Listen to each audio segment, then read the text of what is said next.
We're back To the future. So, like we always do, my name is Phil, aka at Philosoph at Samurai D Phil on Twitter. And this is my friend, my co-host, Keaton. So we're here to bring you back another retro real classic. And as the title of the thumbnail says, it's Back to the Future. Yeah. So we have a rotating prop basically every episode. Yeah. Where it's around here and it pertains to the episode that we're talking about. And today, since it's Back to the Future, we got the Millennium Falcon. we have the Death Star. The Death Star. Wrong franchise. Wrong franchise. We have the DeLorean. This is you pick it up. You show it off because it's your podcast. Oh, it's our podcast, not me. There's the camera. It's Lego and it comes with pieces and you build it and it's got instructions and it rolls because it's even a car. the skateboard's in there too. That's a With hoverboard. The what's it called again? The food processor that's actually an Interior Fusion.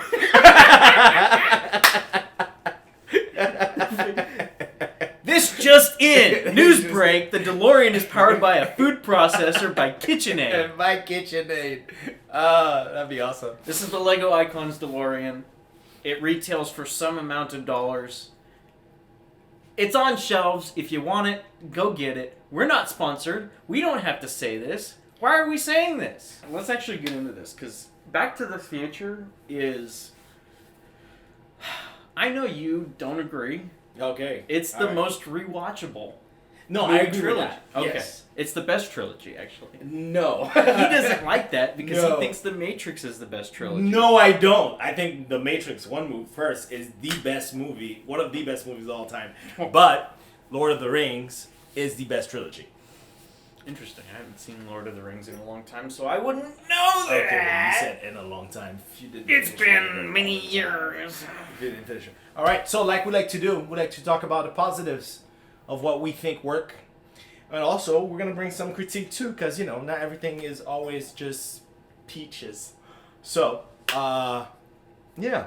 So, and Back to the Future has 3 movies. Right? Back to the Future 1, Back to the Future 2, Back to the Future 3. Which one would you say is your favorite, and why? Well, first of all, I think it's crazy that Back to the Future is as classic as it is, but none of the episodes have any, or none of the different parts have a name. No. It's just Back to the Future Part 1. You know it's about them going back to the 50s. Back to the Future Part 2. You know it's about them going to the future. Back to the Future Part 3. It's the one where they push it with the train. You know? So, really, the name of the movie is... The movies are Back to the Future, but really in the past. That's the first one. Back to the Future, actually the future. And then Back to the Future 3, again, the past. The second one would just be Back to the Future. Yeah. Yeah. It's like, it would just be like that. So, yeah. So, favorite? Is that what you asked? Yeah, favorite movie. Favorite? The trilogy. Everybody? Conclusively, most people agree that Part 3 is the weakest. I love Part 3. I love Part 3. Part 3 is so freaking good. Yeah. You know? It's got, it's like what we were talking about with Rogue One in the last episode. It's got a female character who happens to be a main character who isn't a Mary Sue. Oh, she's awesome. No, not so far. She's not. It's not so much Mary Sue. She's not a damsel in the show. No, yeah. She's not like a Mary Sue is somebody end, that yeah, wins she kind of is. I mean, actually, no. The 3 when they meet her, and then when they meet her, she's a damsel, right? We think, oh, that's gonna be the damsel that they're gonna have to save, or he's gonna have to save. But then it ends up being she saves him. How? And the train. No, he saves her. No, she saves him. No, because she's the one that gets her... Cameron, just answer it on top. Who won? She gets her dress caught on the locomotive and she's hanging upside down. After it was like a whole thing, like I save you, then you save me, then I save Marty. So for you, 3 has a place in your heart. But what would that be your favorite? Yeah, it would be, because it's got the train and the Western setting, which for some reason I really liked, even though it was a completely fake town. Mm-hmm. Biff, his great-granddad, Buford Tannen, is a really good bad guy. Yeah. Like, He's the bad guy. Biff Tannen is like the main bad guy in all three parts. But the dude is so nice in real life that when you watch the movies after, learning about the person he is, behind the camera, it's like so crazy how he plays a bad guy so good. And it's so stereotypical of a bad guy. Well, it's like 90s bad guy though. It is. So it's like 90s bad guy. It's like really loud. But I think it's one of the few times that we had a bad guy that Hollywood wasn't doing the bad guy is just a good guy with like and has a good idea, but it's the way he goes about it that's wrong. Yeah, like a Thanos. Yeah, like a Thanos deal. We were not doing this yet as a movie industry, but what I like is they give him a lot of character, especially in the second and third one. It just made sense that he was the way he was. In the first one, you're like, that's a bully from high school. Yeah, that's a good old bully. But like in the second one and third one, they didn't waste time, and I think that's probably my favorite part of the entire trilogy. But we'll get to that later. Yeah. Yeah. So what's yours? My favorite. So.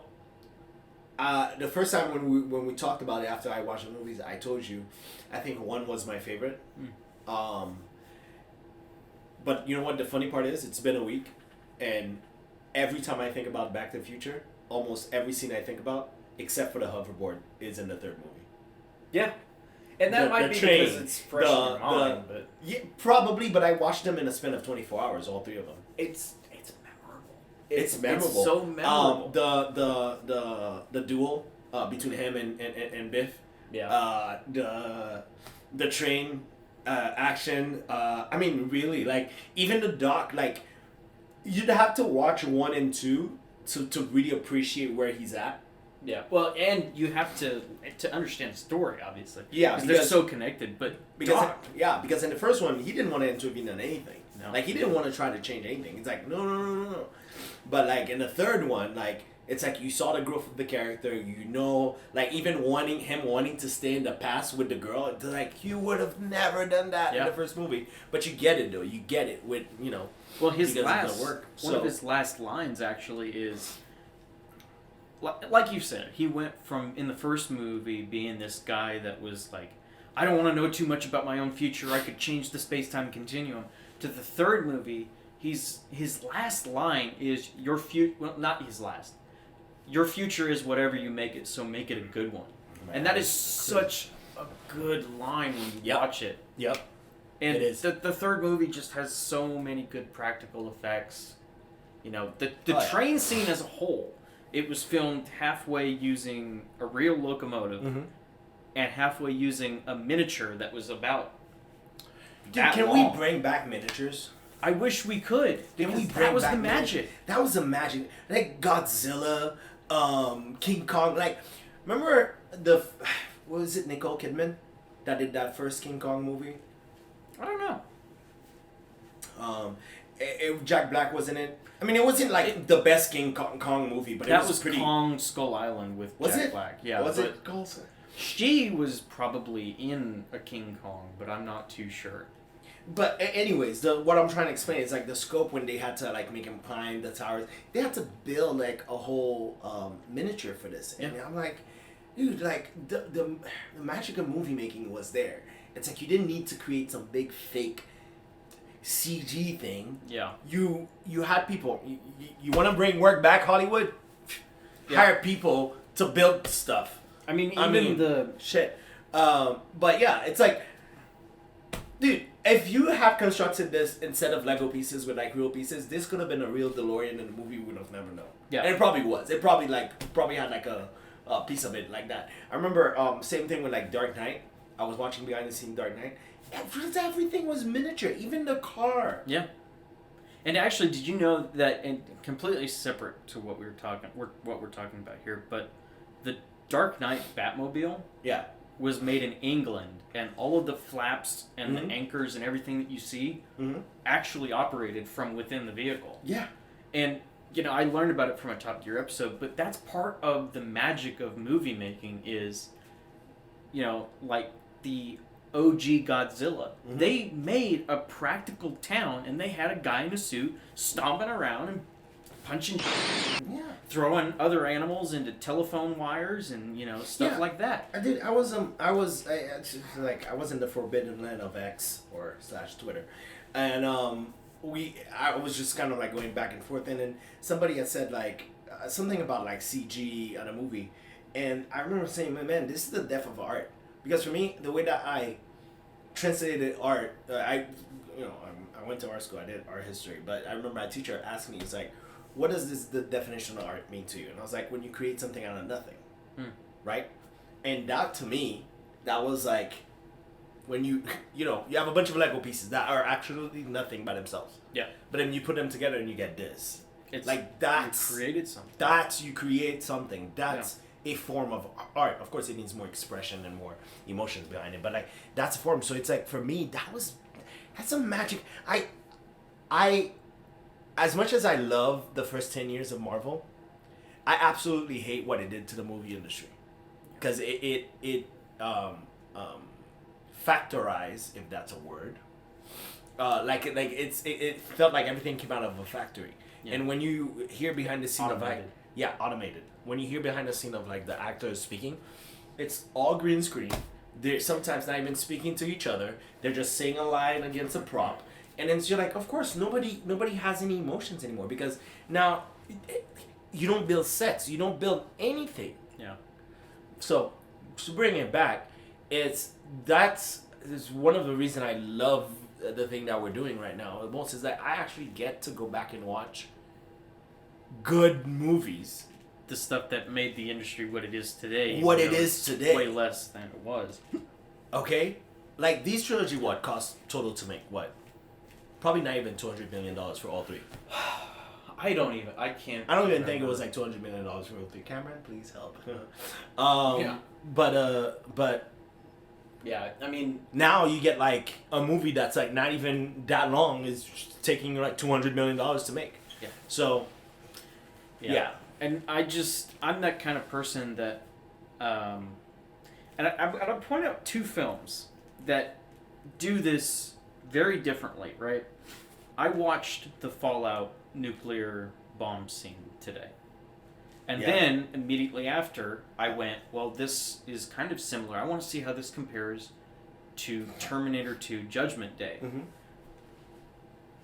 Terminator 2 did it better, and it was made in 1992. Okay, so, parentheses, because eventually maybe we should do, like, something modern, and I really love Fallout, as a show. And I'm saying this, I love Fallout as a show. But that first 15 minutes of that show is BS. There's no way they're surviving that atomic blast. There is no way. I haven't seen it, so I wouldn't know. Okay, so you saw. Okay. I saw the bomb. I watched the bomb scene. Okay, so the bomb scene continuing, and then you'll realize what I say later. Yeah. But to go back to the point, no, it doesn't. It looked CG. It looked CG to the point that I knew it was, and I didn't even. Because there's no active. There's no. You know that who's in the movie, they are not in danger. But in T2, you don't even see the bomb. You just see a bright flash, and you already know, oh, shit, the machine's launched the nuke. Yeah. And then people start getting, vaporized, and, they start burning alive. Yeah. And the image of Sarah Connor grabbing on the chain link fence as she's screaming, and then her body just explodes. Oh, God. And it's that type of horrific, like, it's fake. Like, your mind's eye is like, this is fake. This isn't real. But your eyes are telling you that it is. Yes. And it's the same thing with this. It's fake. Yeah. You know that this car can't fly. Yeah, so. And in the second movie, you see it moving around and flying, and it looks real. So, for example, and I'm going to do a direct comparison. When in Transformers, when they fight and they destroy a car, or they cut a car in half, like, I feel nothing. Like, I don't even feel like, oh, nice, like car destruction. In the first movie, it was good. In the first movie, because why? Because it was brand new. Yeah, it was brand new. It was brand new. Like, not CG, but Transformers was brand new. So we're like, oh my God, master weapons, like their weapon of destruction. And then you compare a scene of Transformers to, for example, the DeLorean coming out of time and crashing into a building. Mm. Dude, I feel for that. Yeah. Like, even now that I've seen so many cars crash into buildings, even now, I saw the DeLorean crash into a building. I was, oh. Like, I was like, I was like, don't destroy. Like, you know, like the no. It's like the feel of knowing the object is real. Yeah. Gives it way more gravitas when something happens to the, because I don't know if you noticed, but the DeLorean is a character in the movie. It totally is. Yeah, I've always known it was. I've treated it the same way I treat, like, the Starship Enterprise and the Millennium Falcon. It's a character in its own right. Oh, it's a character, yeah. And what you were saying about that scene where it crashes into the theater, we don't actually see it crash. But you feel it. But and you you're feel like, it. It close-up shots, this homeless guy's laying down on a bench. You hear the bam, bam, bam. Hear a skid of tires, and then boom, boom, boom, crash. And it pans over to see it. Yeah. But it's like, in your head, it's like, dude, they crashed a DeLorean to make that. They totally did. He just did totally that. made it crash, and you're like, huh.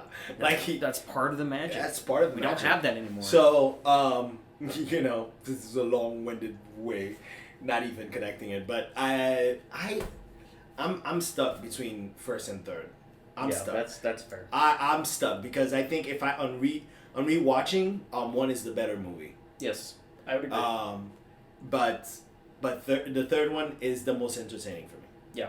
The first one, it's one of my favorite films because it has so many more memorable lines. Yeah. You know, and so many more memorable moments. Like the scene where... I only have one big scene in the first one that's always in my head. Dude, for me it's the scene for Darth Vader. Where George McFly is absolutely against going out with Lorraine. So Marty... but wait, so then we're jumping into your section. So now, yeah, because I kind of broke it down. I was like, okay, movies is number 3 for you, right? Yeah. Okay, I'll go with 3 too. Just because I think entertainment wise is better. So now, what's your favorite part? Because it doesn't have to be in the movie you like. What's your favorite part? Well, I guess my favorite part wouldn't be what I was originally going to say. For me, it's the train crash. And I talk about the train a lot, but genuinely, when Marty blasts off back into 1985, they do a close-up shot of the miniature crashing through a barricade and then flying off the bridge. Yeah. And you and I watched it in person, and I was just sitting there like, oh my god, I love it. Yeah. And it just careens, and it falls, and it falls, and it falls. And right before it hits the ground, it explodes. Yeah. But it looks so and then they add the fake, what you were talking about. They layered on an image of another explosion where you can tell like it's like just like a weird empty cloud. But in the context of everything that you just watched, you don't care because it was so cool. You watched a train fall off a cliff. Yes, that's not something that you see a lot. No, it's not. It's not. Very rarely have we seen a good train crash in movies. Oh, absolutely. So, for me, it's that. For me, it's and we've talked about this already, and I want to bring this up. For me, it's when Doc gets shot. Really? Yeah, because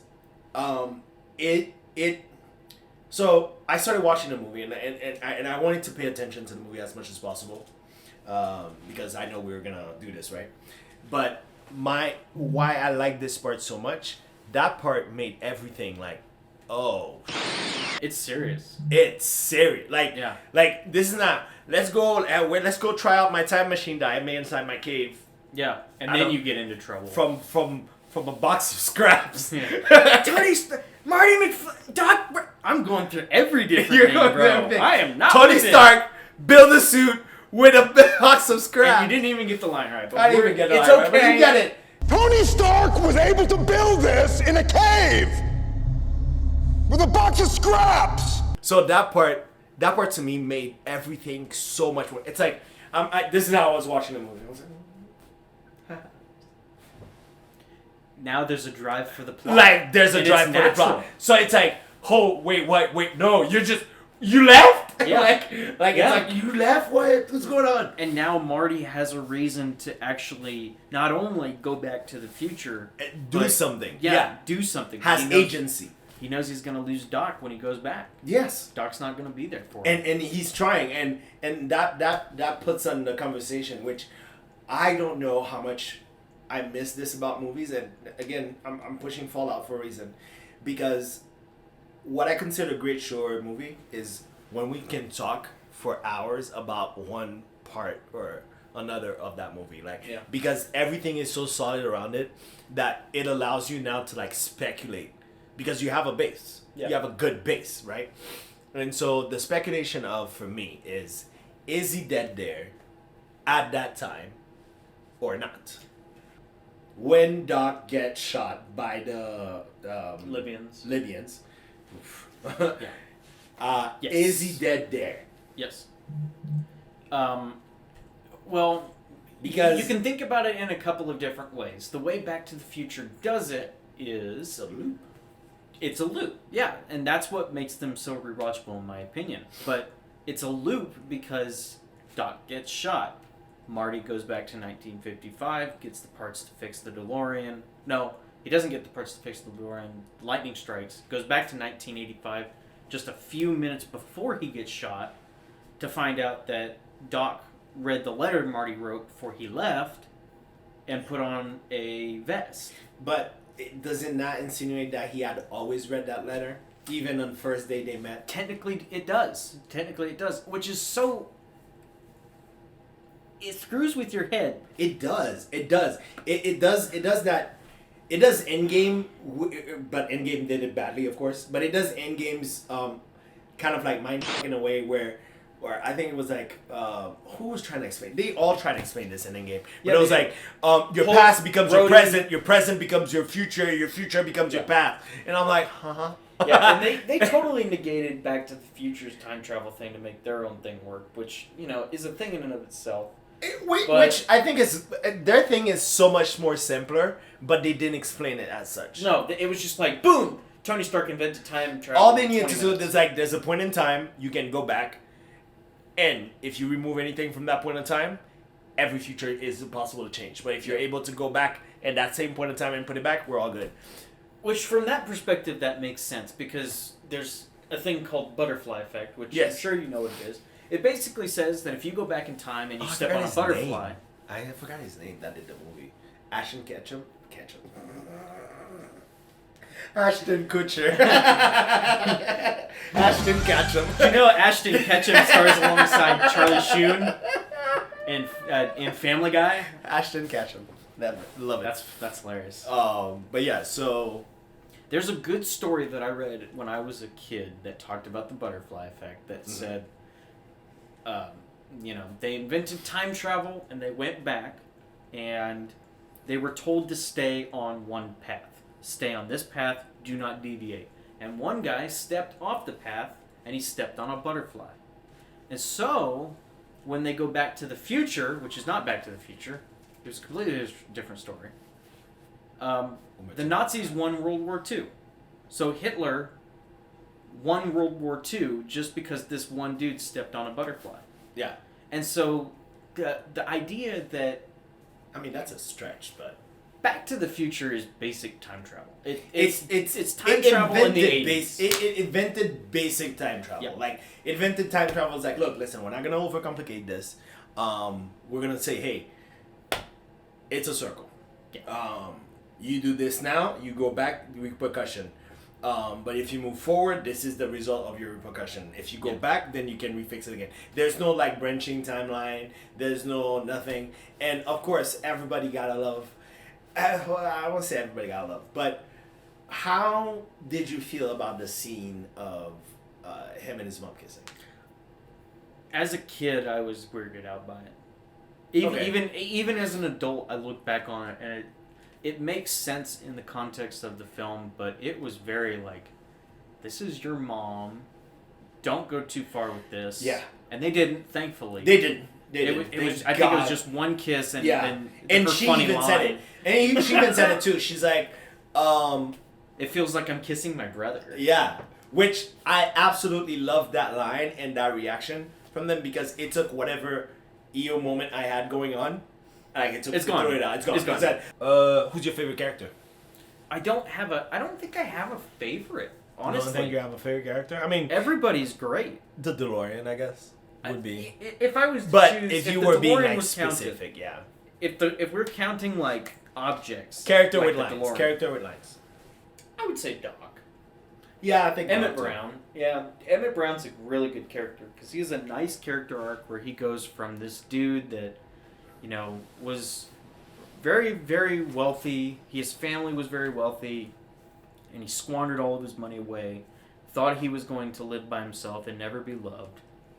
And, we see him progress throughout the movies like we talked about before, where he, in the third movie, there's a moment where Clara, the woman that he loves, says, "I love you" on the train, and you see Emmett, like, his face, like, because he's so shocked that no one has ever said that to him before, and now he has a reason to try and find a way to get her off the train because this woman who he fell in love with loves him back. That he couldn't find in 2 timelines. Yeah.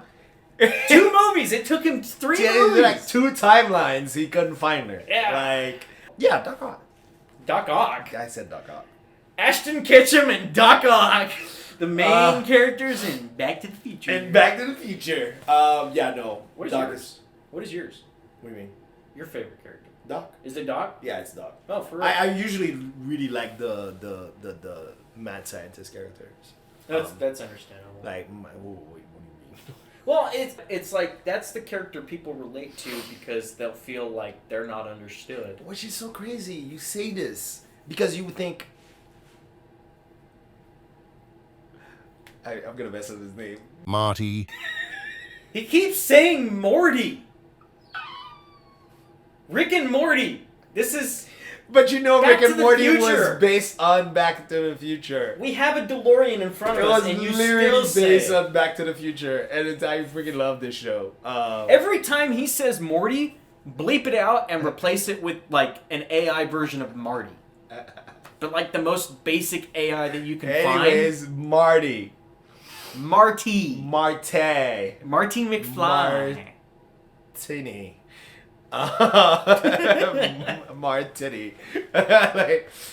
Marty. I can't even say it. Marty. Just say what you're gonna say. What was I gonna say? You would think that he's the character that people would relate to. The high school kid. The young who's kid. watching. Yeah, the young kid. Going into trouble. Probably has a possibility to go to the future. Has a possibility to change the future. I mean, really, he should be the character we relate to. But like we just realized, he's not, because you don't relate to a character because of age, color, or whatever. You relate to a character because of relatable situations. Depending. It's like we've gotten away from the culture of don't judge a book by its cover, right? I should not be judging a character because of their skin color or whatever. That's not what makes a character. What makes a character is their journey. Yeah. Is their They're ups and downs. their ups and downs. It's it's how they surmount obstacles. But because why? Because as humans, all we do every day is surmount obstacles. And what we want in our stories is that our heroes reflect that. That's the relatable part. Yeah. I don't think Marty had a solid character arc to begin with. It was. I don't think he did. Emmett's was always the primary focus because his Yeah. was more relatable. Marty's was like he's got a hot girlfriend. He's gonna get a really nice. Marty whatever is it was, the trope. audience's vision, like point of view almost. It's like the story's being told from the point of view of Marty, but it doesn't mean that Marty himself has so much. He does have character development. Like he does. you know how he goes from being called chicken and hot headed to not be that guy. All of a sudden, he's standing up to a gunfighter. Yes, which he would never do, but he'd never run away from trouble either. No. Like, the way he would confront it would be kind of, like, sly about it. So, that's big for me. That's very big in the sense that, like, he wasn't a full-fledged character until probably the second and third movie. Because the first movie, he didn't feel flat. But he just felt like somebody that was just putting through situations. That was just going through situations like, oh, no, this is happening. And then, it became a little bit more clearer, like more like as the story, because the story develops like a TV show, right? So it's like, you get to a point like now, he has to do this, but when he does this, this is affecting by this. So now he has to find another solution for it. Blah blah blah blah blah. And that's how you get him, going through these multiple things. But if there's anybody that's always pulling strings, and by strings I mean emotions out of you, it's Emmett. Totally. 100%. Totally. He's the one that he's in a scene. You're not paying attention to anybody else but him. Yeah. Like what he goes through, the reason why he doesn't want to do something, and the reason he ends up doing something is so satisfying. Yeah. It's so satisfying. Like for him to make that decision at the end, and get it's so close to being an asshole. Yeah. It's so close, but it's because the work was done. Yeah. The work was done. Movie 1, 2, and 3. And I was just thinking about this. When you watch other films, like let's say Revenge of the Sith, Yeah. you have characters like Anakin and Obi-Wan and Padme and Palpatine. When Anakin and Palpatine are in a room together, in a scene together, I'm always focused on Palpatine just because of how Ian McDiarmid delivers. Oh yeah. It's the same way with Christopher Lloyd. He Count delivers that character. Count Dooku too. Oh my god. Every time Count Dooku was in a scene, again, we're switching Star Wars. But it's okay because it is relevant. We're talking about the delivery of the character. Yeah. Dude, Christopher Lloyd knocks it out of the park. First of all, when I first saw part 1, I thought he was that old. That was just makeup. That was makeup. It's so convincing. And for them to explain this in the second movie is so brilliant. It's so brilliant because you know what it tells me? That you had planned 3 movies. Yeah. And I respect that about a movie. I plan it out that you far. you wrote something that had an arc. Like the movies have an arc, right? So you had the first movie that was, hey, if it stops there, good movie. Right. You're gonna be like, oh no, I want more, but good movie. Like it can. Like it doesn't need to. It can stop there, and we're like, well, I guess we'll never have a part 2. Yeah. But it doesn't take away from part 1. No. Then you get part 2, which doesn't take away from part 1. It just adds to it. No. And then you get a very good, decent movie. And then part 3 comes part 3, it's like, let's have some fun. Let's have some fun. We're going to finish it. We're going to clear all the loose ends. Yeah. And We're we're going to have a great movie. And everything is integrated. Him, and then even the line that he throws away, it's so quick. He's like, I got plastic surgery. And it makes sense. Yeah. It makes sense. Yeah, because it's the future. It's the future. Yeah. Yeah. And then the little cherry on top is that when you go and watch behind the scenes, like, no, they put him in makeup in the first movie to make him look older, with the intention knowing that he was gonna have. It was. And it's just like Either that or it was an extremely coincidental coincidence. Very coincidental coincidence. But I appreciate this so much about these kind of movies, and that's all I wish that we brought back, because I feel like if we can bring back that kind of work ethic, that kind of passion, that kind of skill, because let's be honest, writing is not for everybody. Yeah. No, it's not. It's not for everybody. No. You don't need to be. No. Okay? How people have conversations, like, it's not something easy to write. Yeah. Because you're talking to yourself when you're writing. So you have to really be kind of slightly a psychopath to know how other people would respond to you depending on their characters.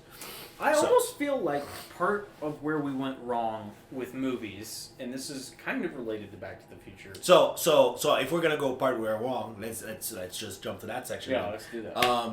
What was your least favorite movie? Oh, it was part 2. Oh, it's part 2. Same thing. I mean, All right, that's pretty simple. Part 2, I'm not a fan of. I didn't really like how seriously dark it was. Part 2? Yeah, part 2 was seriously dark. Like, it wasn't campy and fun like the first and third one. Yeah, it was very much like Biff's pointing a gun at Marty and he's going to kill him. And he's Marty gonna kill jumps him. off a building. Abuses his mom. Biff shot George McFly and killed him. Yeah. You know, and it's just so... It's like... It's moody like, and dreary. But it's... You know what's funny? It's the first movie does that too. But it doesn't stay on it. It does it subtly. Back to the Future Part 2 because you shoot Doc and then he has to run. Yeah. So it's like Least favorite is definitely number 2. If we're gonna go and jump on the least favorite part, I don't think I have a least favorite part. I want to say there's some places I feel like, they're weaker than others. they're weaker than others. But they're not inherently. They're not inherently bad. Yeah. Yeah. I think honestly, it's Like even the bad part, even the unbelievable parts are still good enough and campy for you to enjoy. Like the skateboard is the hoverboard is pretty. It's pretty cool. It's pretty cool, but it's pretty broken. Yeah. I don't think these kids could ever do a quarter of what Marty did with that hoverboard. So, I felt like there was some contrivance, especially in the second one, to try to make the plot work a little bit. Like he had to, especially at the end of the first one, where to put Marty in the scene in a certain areas, things that he goes through, like how the guy gets injured, so he had to play for his parents to kiss. Yeah. It's like that felt so contrived. Like it was like, it's almost like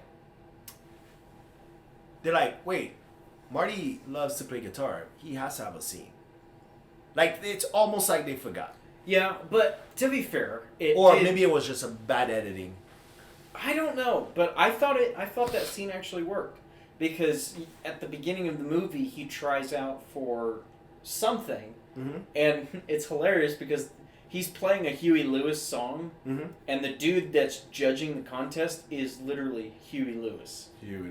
He's like, sorry boys, I'm afraid you're just too dang loud, and it's like, dude, your music is literally that. But to have him play a Chuck Berry song, which, by the way, was a really good tie-in because the dude that was going to play the guitar, you see him in the back on the phone, and he's like, Chuck, you know the new vibe you were wanting? Listen to this! And so, I think it was the reason I'm saying it is that they focus the entire movie of getting her and him to be on the dance floor. Like that was it. That was the entire focus of the movie. And then when he's running away from Biff, and the multiple occasions he's running away from Biff, it just so happens that he gets next to the man, gets into the car, and as they were trying to take him out of the car, he gets injured, then he plays for them. Like I said, it felt almost last minute. Yeah. Because could that also just be 80s movie campiness? Probably. I think that's what it was. Probably. But you know, it's like, look at this character, he's going through something bad already. Oh no, here's another bad thing. Oh no, now they can't find the keys to the trunk. That's fine. It's just the reason I'm even focused on it is because of the fact that because 80s movies were able to get away with them, they were able to get away with them because there was so much work done with other things. There was so much work done with the characters. There was so much work done with the set design, the costume design. Like there was so much work put into it, and the movies were bleeding out that type of work. So you could excuse campiness. Like the whole expression of like, oh, it's movie magic, came from the 80s. That to me with the DeLorean, going 88 miles an hour through the Twin Pines parking lot, that's part of the magic that we don't have anymore because now it's just like a CG scene and bam. And can you imagine how insane that back in the day, like 88 miles per hour felt like super fast? Yeah, well, for the DeLorean it wasn't because the DeLorean's speedometer only went up to 80. It had to be modified, taken out of the car and modified. They put a 90 on it because the joke was the DeLorean would never go that fast. And if it did, something's probably wrong with it.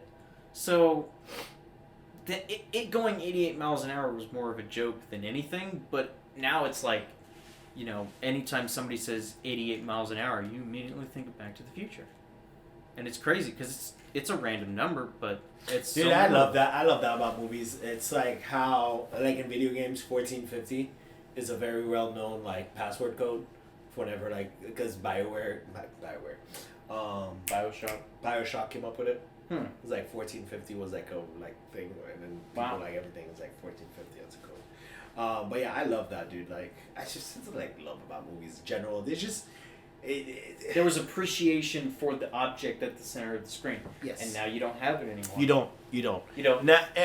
Not only that, there was sad. There was appreciation, but there was a genuine expression of please enjoy my product. Mm-hmm.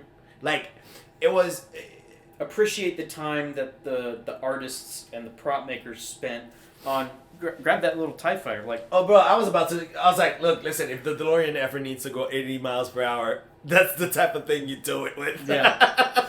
But it's like the TIE fighters that I made that by. We'll take some little videos and show it off, but the TIE fighters that they made for A New Hope, all practical models. And then you watch The Force Awakens, and it gets very clearly a CG model. It looks fake. 100%. It just doesn't work. 100%.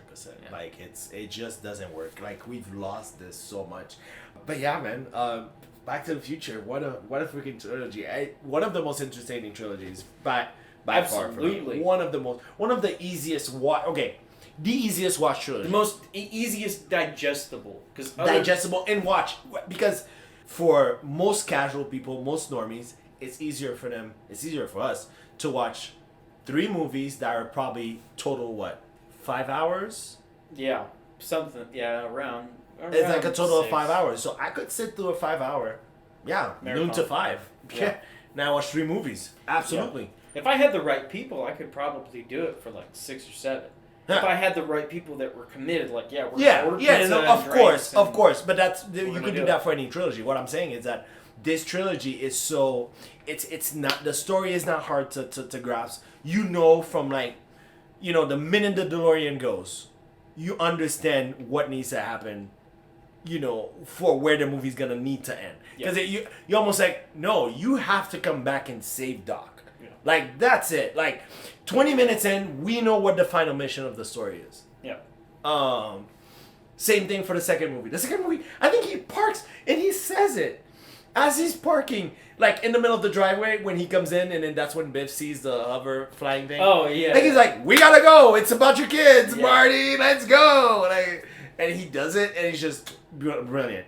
And the third movie doesn't need to tell you anything because the second movie already said everything. It already did everything. It already give everything. So you're like, he needs to go back and get him. Yep. Because he cannot let him die in the past 100 years back. No. Yeah. Cannot.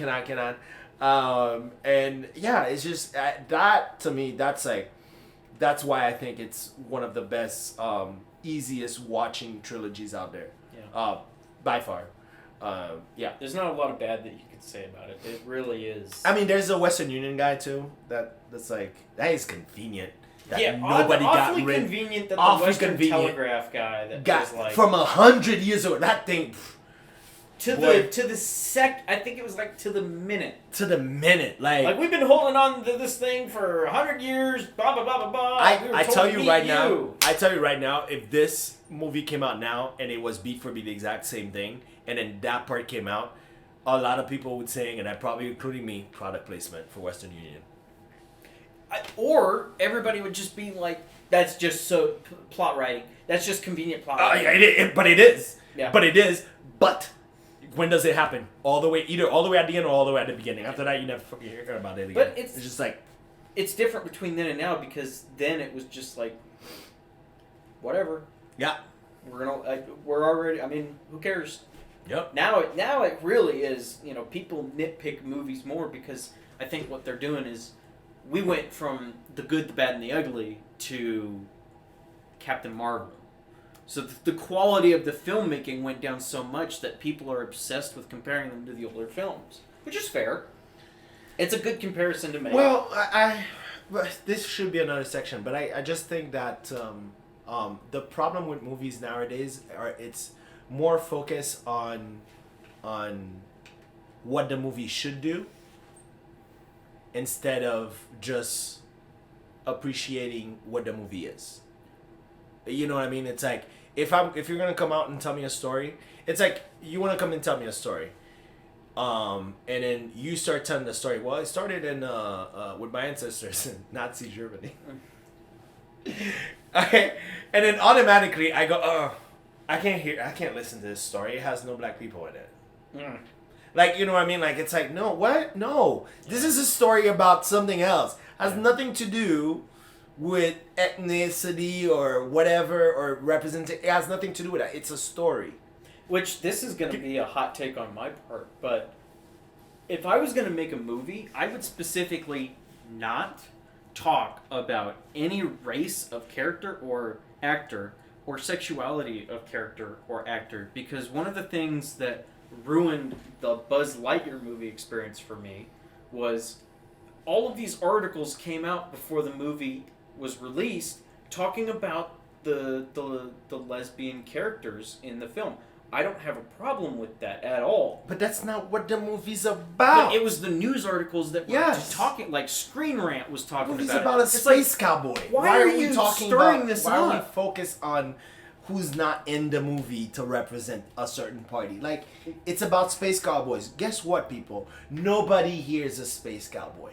Well, it's more Nobody. like, why are these news articles from these websites talking about this stuff like this? Like, they're only talking about the sexuality of a character because they know it's going to get people talking about their article. When are we as a society going to make this stop? It's ridiculous. It is ridiculous, but all to me it shows is that you don't have a good product. Because well, it's not the movie itself that did it. It's the people. No. I know that. But if you have a good product, you never need to sell this. And I'll give you an example. House of the Dragon came out. Now, there was a problem with House of Dragon. It was attached to a show that was very, very beloved at the beginning, and that had a terrible finale. I mean, probably one of the worst the final season ever of a show. But apart from I Game of digress. Thrones. Game of Thrones is what I'm talking about. Oh. Game of Thrones. House of the Dragon is a sequel to... Oh! It's a prequel. Sorry, I've never seen Game of Thrones. But yes, so it had literally the worst season ever. The worst final season ever. So House of Dragon comes out, about 5 years later. And nobody mentions how most of the cast is female and black. And they're living in Targaryen land, which was supposed to be white hair. And we know like the entire kingdom of Westeros is usually male-oriented people ruling. Yeah. And no, not a problem. I didn't have a problem with it. Nobody had a problem with it. Mm. Why? Because you had nobody coming in and claiming, oh, look at this, all these women. No publicity. No publicity in that sense, because people were scared of how people would react. Oh, Game of Thrones show, please. I don't want to invest my time in that. And it's like women galore. Like it's a predominantly female cast, and it's just brilliant of a show. Yeah, everybody. I wouldn't be surprised. Everybody in there has a character. Like people you don't think need a character arc have a freaking character arc in the show, and that to me, that's how you write. You didn't need to make bad publicity because people were gonna talk about it word of mouth. All right, because it's good. Yeah. When your thing is good, you don't need good or bad publicity for it. Good character writing is show not tell. And that's how it is for all aspects of movie making. Like if you have to tell something, you're either at the end of your rope or you just don't know how to tell a story. It's like I think it's such a common thing for life. It's like if you're at work and then you're telling your managers about all the things that you did, it's different. It hits different to your manager when you turn around and they see all the things you've done. Yeah. It's different. That's all it is. It's like, I gotta see all these things you're talking about. Because we're good at this now as a society. We love to talk. We have a podcast. we have a video. On that note though, thank you for watching. Man. Like and subscribe. Have you ever seen Back to the Future? Like and subscribe. All our handles are going to be What's your favorite part of For the Future Back? Starring Ashton Kutcher. Starring Ashton Kutcher and Rick. This time, he will actually get my social media handles correct. Because I told him what they were, and they were input into the last video incorrectly. So, I'm outing you right now. And you, Jerry. Okay, Craig. Thanks, Bob. Later, guys. See ya.